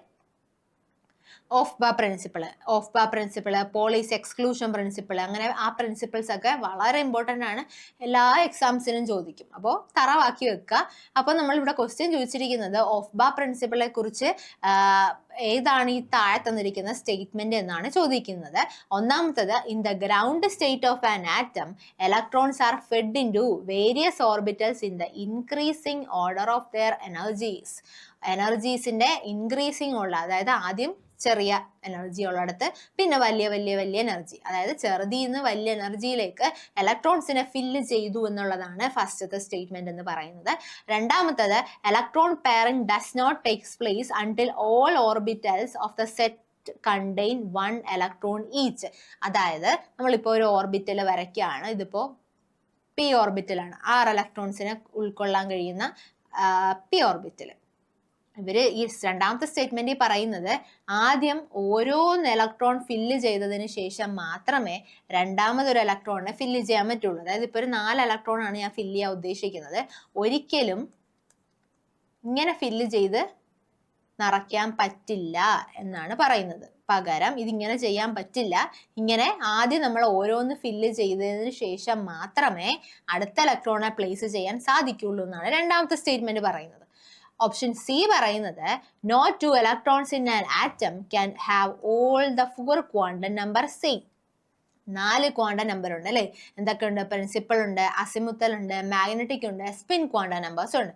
ഈ 4 ക്വാണ്ടം നമ്പേഴ്സും ഒരു 2 ഇലക്ട്രോൺസിന്റെ കേസ് എടുക്കുമ്പോൾ ആ 2 ഇലക്ട്രോൺസിനും ഈ 4 ക്വാണ്ടം നമ്പറും സെയിം ആയിട്ട് കാണിക്കില്ല എന്ന് പറയുന്നതാണ് മൂന്നാമത്തെ സ്റ്റേറ്റ്മെന്റ്. ഇനി unpaired electrons in the orbitals of the set have parallel spin. unpaired ആയിട്ട് നിൽക്കുന്നവർക്ക് parallel spin ആയിരിക്കും എന്ന് പറയുന്നത് ആരാണ് എന്നാണ് 4 സ്റ്റേറ്റ്മെന്റ്. ഇനി നമുക്ക് ഇതിന് ആൻസർ കണ്ടെത്തണം. ഓഫ്ബ പ്രിൻസിപ്പിളിനെ കുറിച്ചുള്ള കറക്റ്റ് ആയിട്ടുള്ള സ്റ്റേറ്റ്മെന്റ് ഏതാണ്? ഓപ്ഷൻ എ ആണ്. ഓഫ്ബ പ്രിൻസിപ്പിൾ പറയുന്നത് എന്താണെന്ന് നോക്കാം. In the ground state of an atom electrons are fed into various orbitals in the increasing order of their energies. അതായത് ഇലക്ട്രോൺസ് ലോവസ്റ്റ് എനർജി ഓർബിറ്റലായിരിക്കും ഫസ്റ്റ് ഓക്യുപ്പൈ ചെയ്യുക. ആദ്യം 1s, പിന്നെ 2s, പിന്നെ 2p, അങ്ങനെ. ഇനി ഹൺസ് റൂള് പറയുന്നത് the unpaired electrons in the orbitals of the set have parallel spins. അതാരാ പറയുന്നത്? ഹൺസ് റൂൾ ആണ് പറയുന്നത്. ഇനി പോളീസ് എക്സ്ക്ലൂഷൻ പ്രിൻസിപ്പിൾ പറയുന്നത് no 2 electrons in an atom can have all the 4 quantum numbers same. ഇത് screenshot എടുത്ത് വെച്ചോളുക, ചോദിക്കും. ഓക്കെ, ഇനി നോക്കുകയാണെങ്കിൽ ഇലക്ട്രോൺ പെയറിംഗ് റൂൾ ആണ്.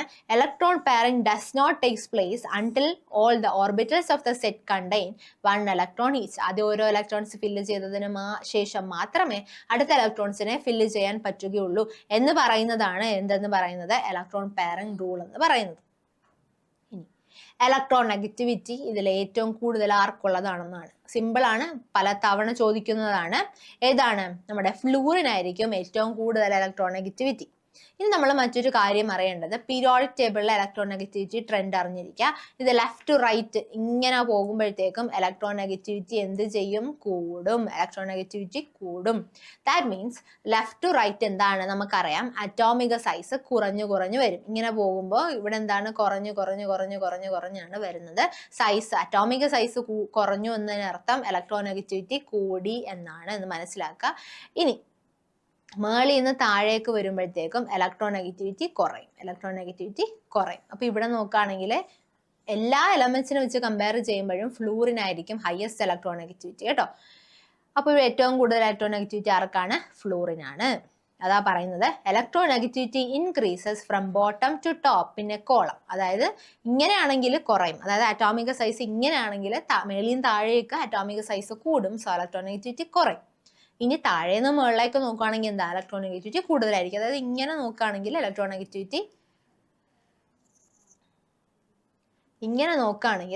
നെഗറ്റിവിറ്റി എന്തായിരിക്കും? കൂടുതലായിരിക്കും. Okay, electron negativity increases from left to right across a group. അതായത് ഗ്രൂപ്പിലെ ലെഫ്റ്റ് ടു റൈറ്റ് എന്തായിരിക്കും? ഇലക്ട്രോൺ നെഗറ്റിവിറ്റി കൂടുതലായിരിക്കും.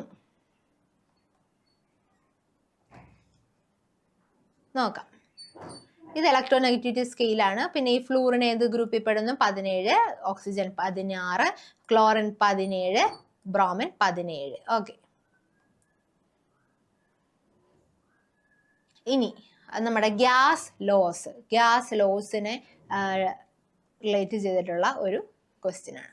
അക്കോർഡിംഗ് ടു ചാൾസ് ലോയെ സംബന്ധിച്ച് താഴെ തന്നിരിക്കുന്ന ഏത് സ്റ്റേറ്റ്മെന്റ് ആണ് കറക്റ്റ്? ഏതാണ്? ഓപ്ഷൻ ബി ആണ് കറക്റ്റ്.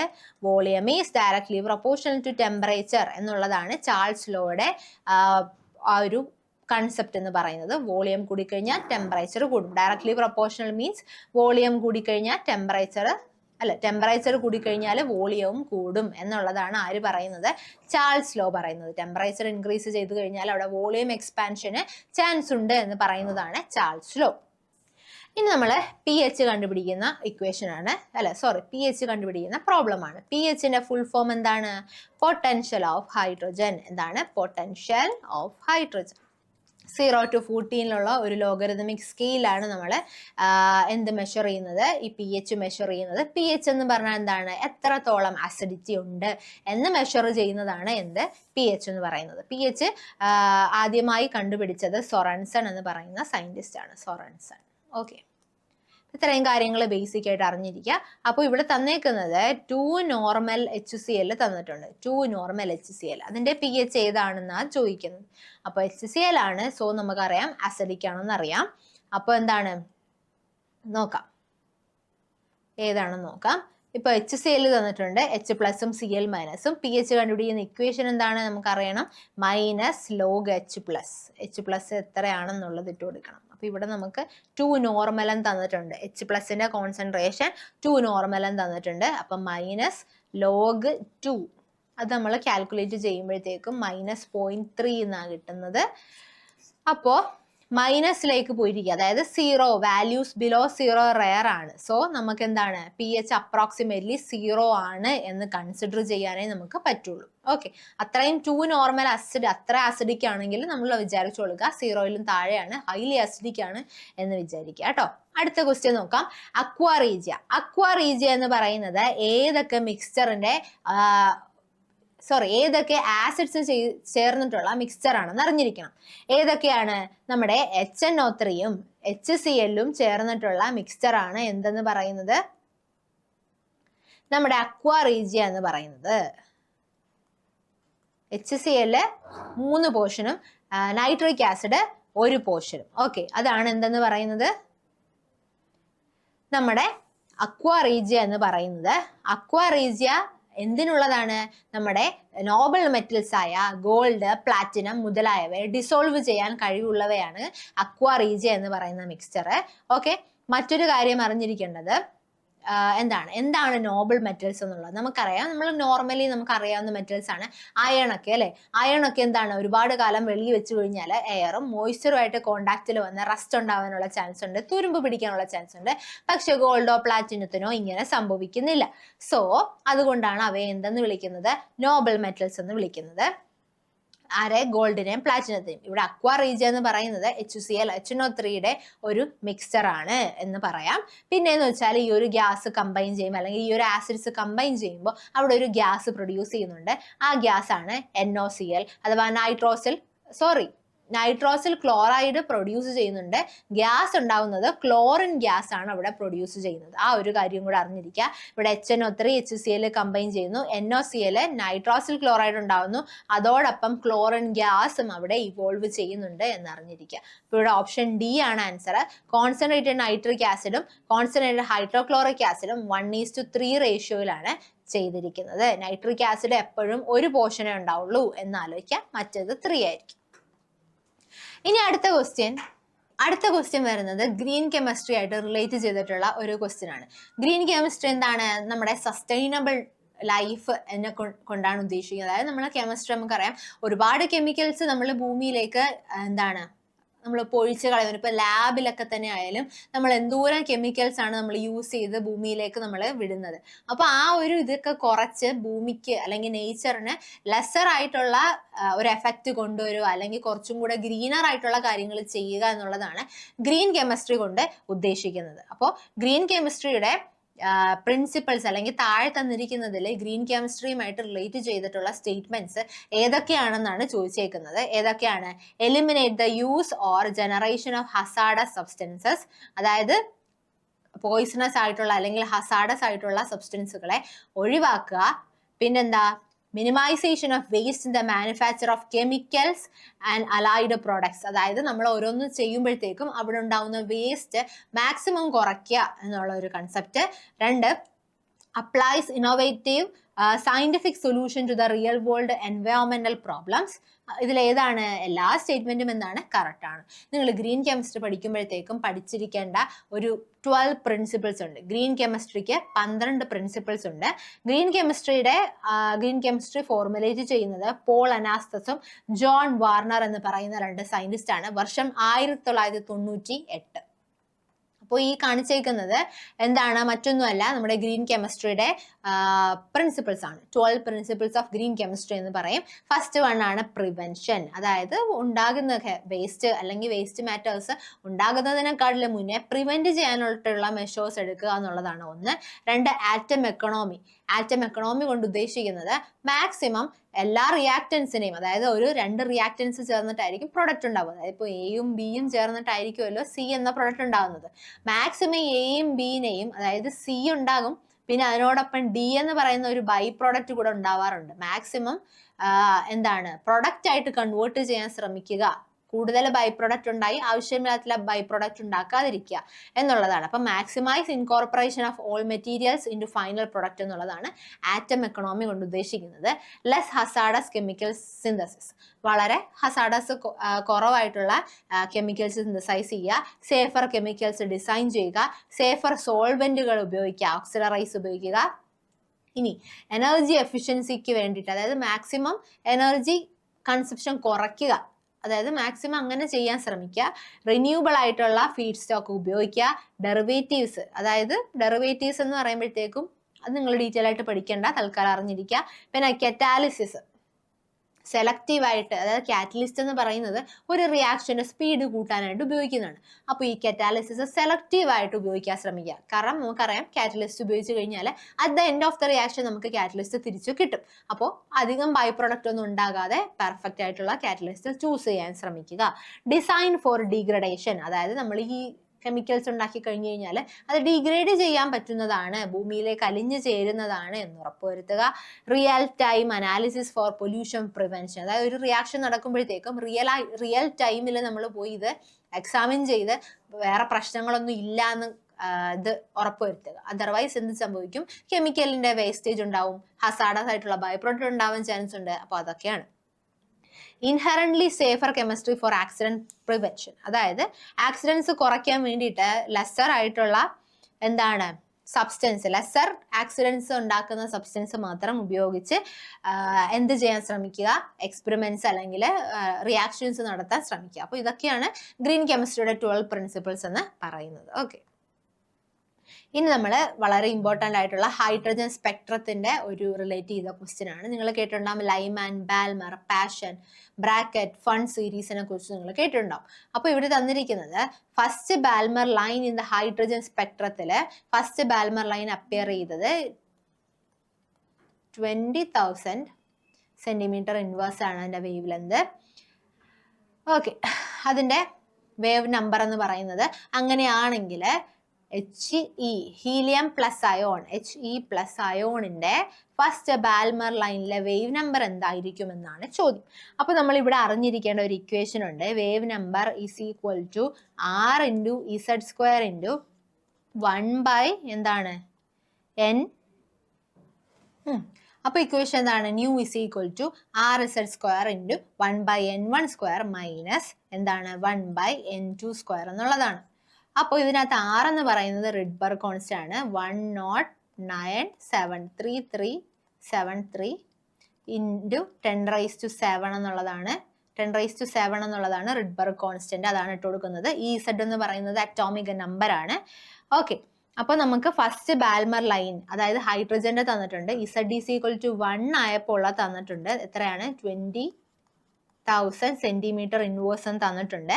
ഇനി ഹീലിയം ആകുമ്പോഴത്തേക്കും അറ്റോമിക് നമ്പർ എന്താകും? 2 ആകും അല്ലെ. അപ്പോൾ നമുക്ക് ഇവിടെ Z² ആണ് വേണ്ടത്. അപ്പോൾ എന്താകും? Z² ഈസ് ഈക്വൽ ടു എത്രയാകും? 4 ആകും. അങ്ങനെ 4 ഇൻറ്റു ചെയ്താൽ മതി. 4 ഇൻറ്റു എത്ര ചെയ്യണം? ഈ 20,000 ചെയ്ത് കഴിഞ്ഞാൽ ആൻസർ കിട്ടും. എത്രയാണ് അപ്പോൾ? 80,000. ഓപ്ഷൻ ഡി 80,000 സെന്റിമീറ്റർ ഇൻവേഴ്സ് ആണ് ആൻസർ ആയിട്ട് വരുന്നത്. ഇതാ പറയുന്നത്. പിന്നെ പഠിച്ചിരിക്കേണ്ടതാണ് ഈ സീരീസുകൾ ഏത് ഫ്രീക്വൻസി ഏത് ലൈറ്റിന്റെ ഫ്രീക്വൻസിയിലാണ് വരിക. ലൈമാൻ സീരീസ് n=1 ആണ്, അൾട്രാവയലറ്റ് വരും. ബാൽമർ വിസിബിൾ ലൈറ്റ് n=2, ഈ ഒരു ഓർഡറിൽ തന്നെ പഠിച്ചു വെക്കുക. പാഷൻ ഇൻഫ്രാറെഡ് n=3, n=4 ആണ് ബ്രാക്കറ്റ് സീരീസ്, ഇൻഫ്രാറെഡ് തന്നെ. ഫൺ സീരീസ് ആണെങ്കിൽ ഇൻഫ്രാറെഡ് n=5. പിന്നെ ലാസ്റ്റ് ഒരെണ്ണം ഉണ്ട് ഹംഫ്രി സീരീസ്, ഫാർ ഇൻഫ്രാറെഡ് റീജിയനിലായതുകൊണ്ടാണ് നമ്മൾ ഒരുപാട് അത് കേട്ടിട്ടില്ലാത്തത് കേട്ടോ. അപ്പൊ first, second, third, fourth, fifth, sixth ഇതാണ് ഓർഡർ. പിന്നെ ഏത് ഫ്രീക്വൻസിയിൽ വരുന്നു, ഏത് എനർജി ഫ്രീക്വൻസിയിൽ വരുന്നു എന്നുള്ള കാര്യം കൂടി അറിഞ്ഞിരിക്കുക.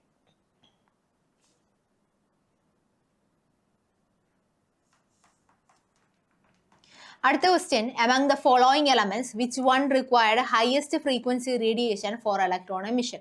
അതായത് നമ്മൾ ഫോട്ടോ ഇലക്ട്രിക് എഫക്റ്റ് വന്നിട്ട് വേണമെങ്കിൽ ക്ലബ് ചെയ്യാം.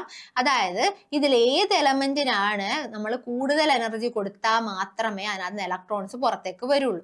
അങ്ങനെയുള്ള നോക്കുമ്പോഴത്തേക്കും നമുക്ക് ആൻസർ വരുന്ന ബെറീലിയം ആണ്. ബെറീലിയത്തിന്റെ ഇലക്ട്രോണിക് കോൺഫിഗറേഷൻ 2-2 ആണ് അല്ലെ, 2-2 ആണ്. അതായത് ലാസ്റ്റ് സ്റ്റേബിൾ ആയിട്ടിരിക്കുകയാണ്, 2-2 ആണ്. അപ്പോഴത്തേക്കും ആ ഒരു അവിടെ നിന്നാണ് ഇലക്ട്രോൺസ്, അതായത് ഇവിടെ അറിഞ്ഞിരിക്കുന്ന മറ്റൊരു കൺസെപ്റ്റ് എന്ന് പറയുന്നത് അയണൈസേഷൻ എനർജി ആണ്. അയണൈസേഷൻ എനർജി എന്ന് പറഞ്ഞു കഴിഞ്ഞാൽ ഈ ഇലക്ട്രോൺസ് ഇവിടെ നിന്ന് തെറിച്ച് വരാൻ, അതായത് ഇലക്ട്രോൺസ് വന്നു കഴിഞ്ഞാൽ എന്തായിരിക്കും, ആ ഒരു എലമെന്റ് അയോൺസ് ആകും. അപ്പോൾ അവിടെ നിന്ന് എത്രത്തോളം എനർജി കൊടുത്താലാണ് ഇലക്ട്രോൺസ് എമിറ്റ് ചെയ്യുക എന്ന് പറയുന്നതാണ് എന്ത്, അയണൈസേഷൻ എനർജി എന്ന് പറയുന്നത്. അപ്പൊ ഇവിടെ ആൻസർ ആയിട്ട് വരുന്നത് ബെറീലിയം ആണ്. ആരാണ്? ബെറീലിയം ആണ്. ഇനി അടുത്ത ക്വസ്റ്റ്യൻ നോക്കാം. The temperature at which real gas obeys ideal gas law. Ideal gas law obey ചെയ്യുന്ന എന്താണ് ടെമ്പറേച്ചറിനെ, the temperature at which real gas obey ideal gas law over a wide range of pressure. അതിനെ എന്ത് പറയും എന്നാണ് ചോദിക്കുന്നത്. Option B boils temperature എന്ന് പറയുന്നു. നോക്കാം, ബോയിൽസ് ടെമ്പറേച്ചർ എന്താണ്? ടെമ്പറേച്ചർ വെയർ റിയൽ ഗ്യാസുകൾ ഐഡിയൽ ഗ്യാസ് ലോ ഒബേ ചെയ്യുന്ന ടെമ്പറേച്ചറിനെയാണ് ബോയിൽസ് ടെമ്പറേച്ചർ എന്ന് പറയുന്നത്. ഇനി ക്രിട്ടിക്കൽ പ്രഷർ ആണെങ്കിൽ pressure required to liquefy a gas at its critical temperature. Critical ടെമ്പറേച്ചറിൽ ഒരു ഗ്യാസ് ലിക്വിഡ് ആക്കാൻ വേണ്ടിയിട്ട് അപ്ലൈ ചെയ്യേണ്ട പ്രഷർ ആണ് എന്തെന്ന് പറയുന്നത്, ക്രിട്ടിക്കൽ പ്രഷർ എന്ന് പറയുന്നത്. ഇനി inversion temperature at which Joule Thomson coefficient changes sign. അത് നിങ്ങൾ അത്ര ഇമ്പോർട്ടൻസ് കൊടുക്കണ്ട, ഇങ്ങനെ അറിഞ്ഞിരിക്കുക. ജൂൾ തോംസൺ കോഎഫിഷ്യന്റ് ഉണ്ട്, അത് നമ്മൾ പഠിക്കുമ്പോൾ ഡീറ്റെയിൽ ആയിട്ട് പഠിക്കേണ്ടതുണ്ട്. അപ്പൊ Joule Thomson coefficient sign change ചെയ്യുന്ന ഒരു ടെമ്പറേച്ചർ ഉണ്ട്. ആ ടെമ്പറേച്ചറിനെയാണ് എന്തെന്ന് പറയുന്നത്, ഇൻവേർഷൻ ടെമ്പറേച്ചർ എന്ന് പറയുന്നത്. ഇനി reduced temperature, ratio of actual temperature to critical temperature. Actual temperature to critical temperature ആണ് റെഡ്യൂസ്ഡ് ടെമ്പറേച്ചർ എന്ന് പറയുന്നത്. ഇനി അടുത്ത ക്വസ്റ്റ്യൻ നോക്കാം. Complexes of which of the following metals are used in treatment of rheumatoid ആർത്രൈറ്റീസിന് ഉപയോഗിക്കുന്ന മെറ്റൽ ഏതാണ് എന്നാണ് ചോദിക്കുന്നത്. Complexes of which of the following metals, ഏത് മെറ്റൽസ് ആണ് ഉപയോഗിക്കുന്നത് എന്തിന്, റുമാറ്റോയിഡ് ആർത്രൈറ്റീസിന് യൂസ് ചെയ്യുന്ന മെറ്റൽ ഏതാണ് എന്നാണ് ചോദിച്ചേക്കുന്നത്. ഏതാണ്? ഓപ്ഷൻ എ ഗോൾഡ് ആണ് ഉപയോഗിക്കുന്നത്. അപ്പോൾ ചോദിക്കും എന്തുകൊണ്ട് ഗോൾഡ് ഉപയോഗിച്ചു എന്ന് ചോദിച്ചു കഴിഞ്ഞാൽ, ഗോൾഡ് കോംപ്ലക്സിന് സൾഫർ കണ്ടെയ്ൻ ചെയ്യുന്ന ബയോമോളിക്യൂൾസുമായിട്ട് ബൈൻഡ് ചെയ്യാനുള്ള കഴിവുള്ളത് കൊണ്ടാണ്. ഇത് നമുക്ക് വേണമെങ്കിൽ ബയോളജിയിലെ ഒരു ക്വസ്റ്റ്യൻ ആയിട്ടും കൺസിഡർ ചെയ്യാം. ഓക്കെ, അതേപോലെ തന്നെ ഈ ഒരു ഗോൾഡ് സൾഫർ ബൈൻഡിങ് ബയോമോളിക്യൂൾസ് അത് ഏതെങ്കിലും നമ്മളൊരു ഡ്രഗുമായിട്ട്, അതായത് complexes of which of the following metal, അതായത് ഗോൾഡിന്റെ കോംപ്ലക്സുകൾ എന്താണ്, അതായത് ഈ സൾഫർ കണ്ടെയ്നിങ് ബയോമോളിക്യൂളും ഗോൾഡും തമ്മിൽ കോംപ്ലക്സുകൾ ഉണ്ടാക്കും. ആ കോംപ്ലക്സുകളാണ് എന്തിനു ഉപയോഗിക്കുന്നത്, റുമാറ്റോയിഡ് ആർത്രൈറ്റീസിന് ഉപയോഗിക്കുന്നത്. ഓക്കെ, അപ്പോൾ അതാണ് പറയുന്നത്. അപ്പോൾ ഈ ഒരു ഇന്ററാക്ഷൻ ഇൻഫ്ലമേഷൻ കുറയ്ക്കാനും ഇമ്മ്യൂൺ റെസ്പോൺസുകൾ മോഡുലേറ്റ് ചെയ്യാനും ഒക്കെ ഉപയോഗിക്കാൻ പറ്റുന്നതാണ്. അപ്പോൾ ഗോൾഡ് കോമ്പൗണ്ട് എന്ന് പറയുന്നത് സോഫ്റ്റ് ആയിട്ടുള്ള മെറ്റൽ സെന്റേഴ്സ് ആണ്. ഗോൾഡിന് സോഫ്റ്റ് മെറ്റൽ സെന്റേഴ്സ് ആണ് ഉള്ളത്, favouring coordination with soft donor atoms. Okay, soft donor ആറ്റംസുമായിട്ട് കോർഡിനേഷൻ ചെയ്യാനായിട്ട് ആർക്ക് സാധിക്കും, ഗോൾഡിന് സാധിക്കും. അപ്പോൾ ഗോൾഡ് ആണ് എന്തിനു ഉപയോഗിക്കുന്നതെന്ന് അറിഞ്ഞിരിക്കുക, റുമാറ്റോയിഡ് ആർത്രൈറ്റിസിന്റെ ഒരു എന്താണ് ട്രീറ്റ്മെന്റിന് വേണ്ടി യൂസ് ചെയ്യുന്നത് എന്നറിഞ്ഞിരിക്കുക. ഓക്കെ, ഇത് കുറച്ച് കാര്യങ്ങൾ അറിഞ്ഞിരിക്കുക. ഇതൊരു ക്വസ്റ്റ്യൻ ഇവിടെ ചോദിച്ചത് മറ്റൊന്നുമല്ല, അയോണിക് ബോണ്ട് എപ്പോൾ ഫോം ചെയ്യുന്നു, കോവാലന്റ് ബോണ്ട്, കോർഡിനേറ്റ് ബോണ്ട്, അതേപോലെ മെറ്റാലിക് ബോണ്ടിങ്, അതിനെക്കുറിച്ചിട്ടുള്ള ഒരു ക്വസ്റ്റ്യൻ ആയിരുന്നു. അതായത് എന്താണ് അയോണിക് ബോണ്ട് എന്ന് പഠിച്ചിരിക്കുക. Ionic bond is formed between electropositive and electronegative element തമ്മിൽ ഉണ്ടാക്കുന്ന ബോണ്ടാണ് അയോണിക ബോണ്ട് എന്ന് പറയുന്നത്. അതിനൊരു ഉദാഹരണമാണ് NaCl. Na+ ഇലക്ട്രോ പോസിറ്റീവ് ആണ്, Cl- ഇലക്ട്രോ നെഗറ്റീവ് ആണ്. ഇനി കോവാലന്റ് ബോണ്ടിങ് എപ്പോഴൊക്കെയാ ഫോം ചെയ്യുക? കോവാലന്റ് ബോണ്ട് ഫോം ചെയ്യുന്നത് രണ്ട് ഇലക്ട്രോ നെഗറ്റീവ് ആയിട്ടുള്ള എലമെന്റ്സ്, ഇലക്ട്രോ നെഗറ്റീവ് ആയിട്ടുള്ള ആൾക്കാരെ കമ്പൈൻ ചെയ്യുമ്പോഴാണ് കോവാലന്റ് ബോണ്ടിങ് ഉണ്ടാവുക. Example chlorine, oxygen. Sharing of electron between non മെറ്റൽസിന്റെ ഇടയ്ക്ക് ഇലക്ട്രോൺ ഷെയറിംഗ് നടക്കുമ്പോഴാണ് കോവാലന്റ് ബോണ്ടിങ് ഉണ്ടാകുന്നത്. അതൊരു ഉദാഹരണമാണ്. ഇനി കോർഡിനേറ്റ് ബോണ്ട് എന്താണ്? Coordinate bond when one atom donate a lone pair to another, typically between ഇലക്ട്രോനെഗറ്റീവും and acceptor. Electron ഡെഫിഷ്യന്റും ആയിട്ടുള്ള ആൾക്കാർ തമ്മിൽ ഇലക്ട്രോൺസിനെ ഷെയർ ചെയ്യുമ്പോഴാണ് അവിടെ എന്തുണ്ടാവുന്നത്? കോർഡിനേറ്റ് ബോണ്ട് ഉണ്ടാവുന്നത്. ഇനി മെറ്റാലിക് ബോണ്ടിങ് എന്ന് പറഞ്ഞു കഴിഞ്ഞാൽ മെറ്റൽസ് ആയ sodium, copper, iron share A C of electron among positively charged ions. Positively charge ആയിട്ടുള്ള അയോൺസിന് ഈ മെറ്റൽസ് ഇലക്ട്രോൺസ് ഷെയർ ചെയ്യുമ്പോൾ ഉണ്ടാകുന്നതാണ് എന്തെന്ന് പറയുന്നത്? മെറ്റാലിക് ബോണ്ടിങ് എന്ന് പറയുന്നത്. അപ്പോൾ ഈ ഒരു 4 ടൈപ്പ് ഓഫ് ബോണ്ടിങ് എങ്ങനെയാണ്, ആരൊക്കെ തമ്മിലാണ് എന്നറിഞ്ഞിരിക്കുക. ഉദാഹരണങ്ങൾ പഠിച്ചു നോക്കുക. എക്സാമ്പിൾസ് വളരെ വളരെ ഇമ്പോർട്ടന്റ് ആണ് കേട്ടോ. ഇനി ഹീലിയത്തെ സംബന്ധിച്ചിട്ടുള്ള ഒരു ക്വസ്റ്റ്യൻ ആണ്. എന്താണ് helium? Which one of the statement is not correct about helium? ഹീലിയത്തിനെ കുറിച്ച് ശരിയല്ലാത്ത സ്റ്റേറ്റ്മെന്റ് തിരഞ്ഞെടുക്കുക. എന്താണ്? ഓപ്ഷൻ സി ആണ്. Helium form liquid under high pressure. High പ്രഷറിൽ ഹീലിയം ലിക്വിഡ് ആകുന്നു എന്ന് പറയുന്നത് തെറ്റാണ്. കറക്റ്റ് ആയിട്ടുള്ള സ്റ്റേറ്റ്മെന്റ് വായിക്കാം. Helium has lowest boiling point of any substance known. നമുക്ക് നോൺ ആയിട്ടുള്ള സബ്സ്റ്റൻസിൽ ഏറ്റവും ബോയിലിംഗ് പോയിന്റ് കുറവുള്ളത് ഹീലിയത്തിനാണ്. ഹീലിയം 1 എന്ന് പറയുന്നത് നോർമൽ ലിക്വിഡ് ആണ്. ഹീലിയം 2 എന്ന് പറയുന്നത് ഒരു സൂപ്പർ ലിക്വിഡ് ആണ്. On cooling helium become liquid. Cool ചെയ്ത് കഴിഞ്ഞു കഴിഞ്ഞാൽ ഹീലിയം ലിക്വിഡ് ആകും. ഈ 3 സ്റ്റേറ്റ്മെന്റ് എന്താണ്? കറക്റ്റ് ആണ്. ഈ ഹൈ പ്രഷറിൽ ലിക്വിഡ് ആകും എന്നുള്ളത് തെറ്റായിട്ടുള്ള സ്റ്റേറ്റ്മെന്റ് ആണ്. ഓക്കെ, അതായത് ഹീലിയത്തിന് ഒരു ഹൈ പ്രഷർ വേണമെന്നില്ല ലിക്വിഫൈ ചെയ്യാൻ. ഓക്കെ, പിന്നെ in fact helium liquefies only at extremely low temperature. Extremely low ടെമ്പറേച്ചറിൽ മാത്രമാണ് ഹീലിയം ലിക്വിഡ് ആയിട്ട് മാറുന്നത്. പിന്നെ പ്രഷർ മാത്രം കൊടുത്തു എന്ന് പറഞ്ഞ് ഹീലിയത്തിനെ സോളിഡ് ആക്കി മാറ്റാനായിട്ട് കഴിയില്ല. ഇനി helium 4 become liquid at 4.2 kelvin at atmospheric temperature. Helium 4.2 kelvin temperature കൊടുത്തു കഴിഞ്ഞാൽ അതെന്തായി മാറും? ലിക്വിഡായി മാറും.